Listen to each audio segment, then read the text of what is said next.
Welcome to my channel. میں ہوں فوزیہ اور آج ہم نہایت ہی اہم موضوع پر بات کر رہے ہیں جو کہ آپ کے اردو کے پیپر کے تقریباً 40% حصے پر مشتمل ہے. یعنی کہ آپ کے جو پارٹ اے ہے جس کو ہم MCQs کہتے ہیں اس میں بھی یہ شامل ہے. آپ کا پارٹ بی جس میں آپ کے گرامر کے کویشچنز آتے ہیں 2 نمبر کا 3 نمبر کا سوال آتا ہے تو اس میں بھی یہ شامل ہوتے ہیں. اور آپ کا جو پارٹ سی ہے جو حصہ جو جیم ہے اس میں بھی یعنی جب ہم نظمیہ یا غزلیہ بند ہوتا ہے اس کی تشریح کرتے ہیں تو اس میں بھی یہ شامل ہوتا ہے. تو یہ ایک بڑا حصہ کور کرتا ہے اور وہ ہے علم بیان. اچھا، اگر میں کہوں کہ وہ بہت خوبصورت ہے اور پھر میں کہوں کہ وہ تو چاند ہے، دونوں جملوں کا مطلب تقریباً ایک ہی ہے، مگر دوسرا جملہ سن کر ذہن میں فوراً ایک طاقتور تصویر بن جاتی ہے. آخر ایسا کیوں ہے؟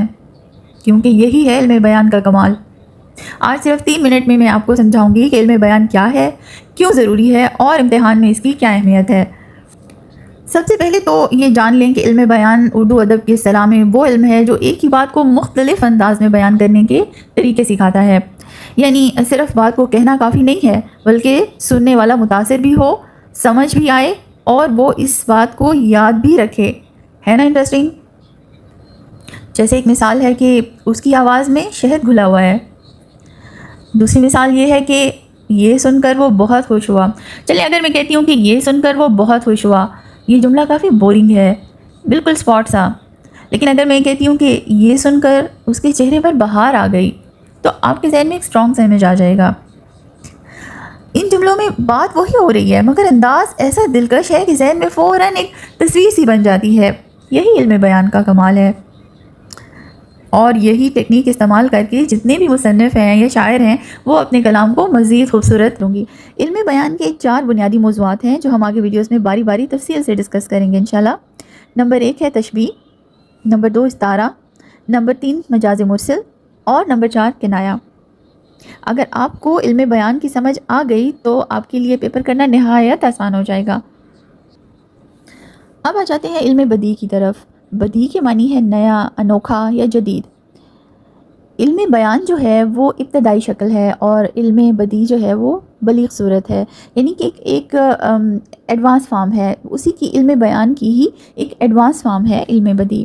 اور اردو ادب میں یہ وہ علم ہے جس کی بدولت یہ معلوم ہوتا ہے کہ کسی بھی کلام یا گفتگو میں خوبصورتی کیسے پیدا کی جائے، یا یوں کہیے کہ یہ وہ علم ہے جو کلام کی آرائش اور زیبائش اور زیب و زینت کے طریقے بتاتا ہے.